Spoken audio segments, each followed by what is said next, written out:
পিতা পুত্র পবিত্র আত্মার নামে আমেন। খ্রিস্টে আমার পরম প্রিয়জনেরা, আজ জানুয়ারি মাসের 25 তারিখ, সাধারণকালের তৃতীয় রবিবার। আর এই রবিবারস্বরীয় দিনে ডেলি মান্না ঈশ্বরের বাণী প্রতিদিন আমাদের আহ্বান করেন ঈশ্বরের প্রেম ও তার ভালোবাসা তার পুত্রের মাধ্যমে অনুধ্যান করতে।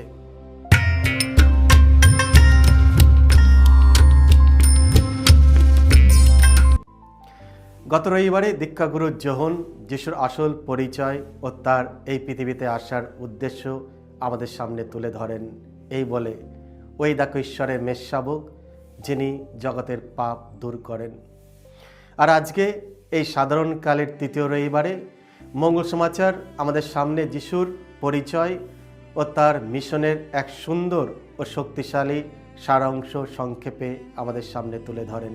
সাধুমতী আজকের মঙ্গল সমাচারে আমাদের সামনে তুলে ধরে যিশু সমগ্র গ্যালিলিয়া অঞ্চলে ঘুরে বেড়াতেন, তাদের উপাসনালয়ে শিক্ষা দিতেন, রাজ্যের সুসমাচার ঘোষণা করতেন এবং লোকদের সব রকম রোগ ও অসুস্থতা আরোগ্য করতেন। মতি 4:23। যিশুর সমগ্র কার্যক্রমকে তিনটি সহজ শব্দে প্রকাশ করা যায়: শিক্ষা, প্রচার, আরোগ্য। এগুলো তিনটি আলাদা আলাদা কাজ নয়, এগুলি একসাথে প্রবাহিত এক ভালোবাসার মিশন। অন্ধকারে পথ চলছিল যারা, সেই জাতির মানুষেরা দেখেছে এক মহান আলোক। ছায়াছন্দ দেশে যারা বাস করছিল তাদের উপর ফুটে উঠেছে একটি আলো। ইসায়া 9:2।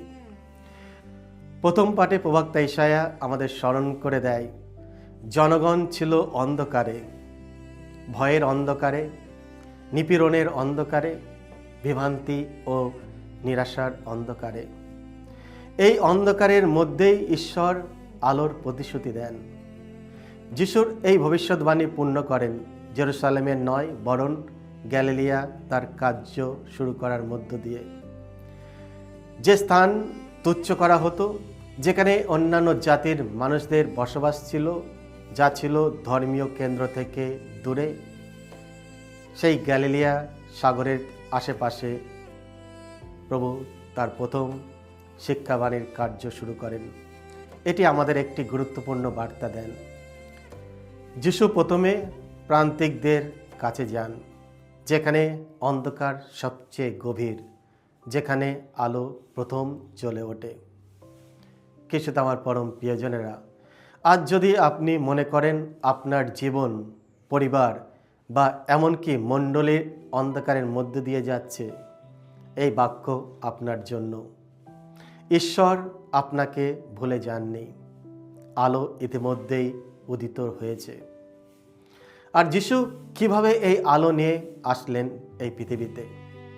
তার শিক্ষার মধ্য দিয়ে, বাণী প্রচারের মধ্য দিয়ে এবং সবচেয়ে গুরুত্বপূর্ণ তার আরোগ্য দানের মধ্য দিয়ে। প্রথম, টিচিং, শিক্ষার মাধ্যমে। যিশু শিক্ষক, তিনি আমাদের মনকে গঠন করেন। যিশু ইহুদিদের বিভিন্ন সমাজগৃহে উপদেশ বা শিক্ষা দিতেন। যিশু শিক্ষা দেন সত্য প্রকাশ করে। যারা অজ্ঞানতার মধ্য দিয়ে জীবনযাপন করছে তাদের সামনে সত্যকে তুলে ধরে। তিনি আমাদের শিক্ষা দেন ঈশ্বর কে। তিনি একজন প্রেমময় পিতা। আমরা কে? তার প্রিয় সন্তান। তিনি শিক্ষা দেন কিভাবে আমাদের জীবনযাপন করতে হয়, এই পৃথিবীতে কিভাবে বাঁচতে হয়, করুণা, ন্যায়, বিনয় ও সাহসের মধ্য দিয়ে। যিশু তত্ত্ব শেখান না, তিনি জীবনযাত্রা শেখান। প্রতিটি উপদেশ, প্রতিটি ধর্মগ্রন্থ পাঠ, প্রতিটি প্রার্থনার মুহূর্ত আমাদের চিন্তাকে সুসমাচারের আলোয় গড়ে তোলে। একজন শিষ্য কেবল যিশুকে প্রশংসা করেন না, বরং প্রতিদিন তার কাছ থেকে শেখে। দ্বিতীয়, প্রিচিং, প্রচারের মাধ্যমে। যিশু প্রচারক, তিনি আমাদের হৃদয় পরিবর্তন করেন। সেই সময় থেকে যিশু প্রচার করতে শুরু করলেন, মন ফেরাও, কারণ স্বর্গরাজ্য নিকটবর্তী। প্রচার মানে শুধু কথা বলা নয়, এটি একটি সিদ্ধান্তের আহ্বান। যিশুর বার্তা সহজ কিন্তু দাবি রাখে। হৃদয় পরিবর্তন করার দাবি, পাপ থেকে ফিরে আসার দাবি, মঙ্গল সমাচারে বিশ্বাস করার দাবি। আজকে দ্বিতীয় পাঠ, সাধু পল করিন্থীয়দের কাছে এই অনুরোধ করেন, বিভাজন বন্ধ করে সুসমাচারের কেন্দ্রে ফিরে আসতে। যখন খ্রিস্ট কেন্দ্রে থাকেন না, তখন বিভাজন জন্ম দেয়। আজও একই বিপদ রয়েছে। যিশুর প্রচার আমাদের ডাকে ঐক্য, বিনয় ও বিশ্বস্ততার দিকে। ঈশ্বরের রাজ্য আগামীকাল নয়, এটি এখন, এখানে। প্রশ্ন হলো, আমি কি সেই আহ্বানে সাড়া দিতে প্রস্তুত? তৃতীয়, হিলিং, আরোগ্যের মাধ্যমে। যিশু আরোগ্যকারী, তিনি আমাদের সমগ্র জীবন পুনরুদ্ধার করেন এবং লোকদের সব রকম রোগ ও অসুস্থতা আরোগ্য করতেন। যিশু কেবল দেহ নয়, তিনি আরোগ্য করেন আহত হৃদয়, ভাঙা সম্পর্ক, অপরাধবোধে ক্লান্ত বিবেক, অস্থির আত্মা। যিশুর জীবনকালে বহু মানুষ শারীরিকভাবে এবং আধ্যাত্মিকভাবে সুস্থতা লাভ করেছিলেন। যিশুর প্রচারের, তার শিক্ষার মূল উদ্দেশ্য ছিল মানুষকে নতুন জীবন দেওয়া, আর যিশু তাই করেছিলেন। আরোগ্য হলো এই চিহ্ন যে ঈশ্বরের রাজ্য এসে গেছে। যেখানে যিশুকে গ্রহণ করা হয়, সেখানে ভাঙা শেষ কথা বলে না। আজ যিশু আরোগ্য করেন প্রার্থনার মাধ্যমে, ধর্ম সংস্কারের মাধ্যমে, ক্ষমার মাধ্যমে, তার অনুসারীদের করুণার আচরণের মাধ্যমে। কিন্তু প্রথমে আমাদের ক্ষতগুলো তার কাছে নিয়ে যেতে হবে, আর তার জন্য আমাদের নিজেদের দিকে তাকাতে হবে। আমরা প্রভুর কাছে কেন যাব? তাকে জানতে এবং আমাদের যা দুর্বল তা তার চরণে উৎসর্গ করতে।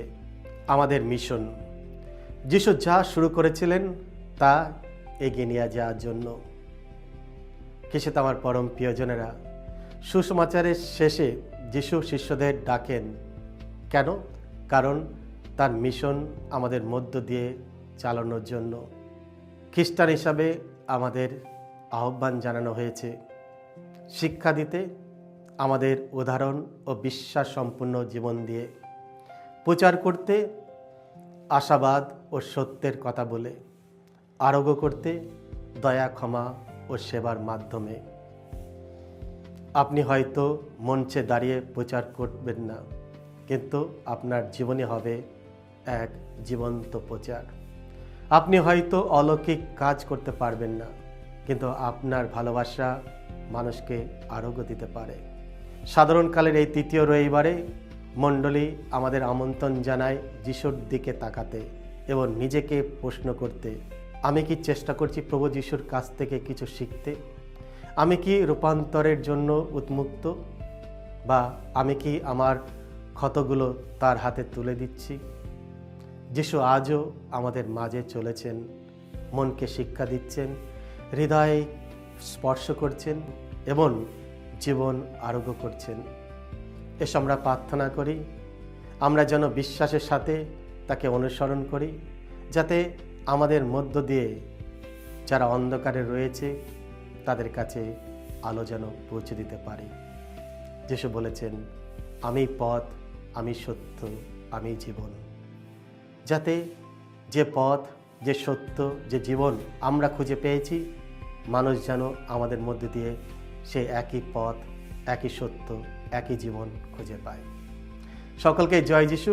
ঈশ্বর আপনাদের সকলকে আশীর্বাদ করুন।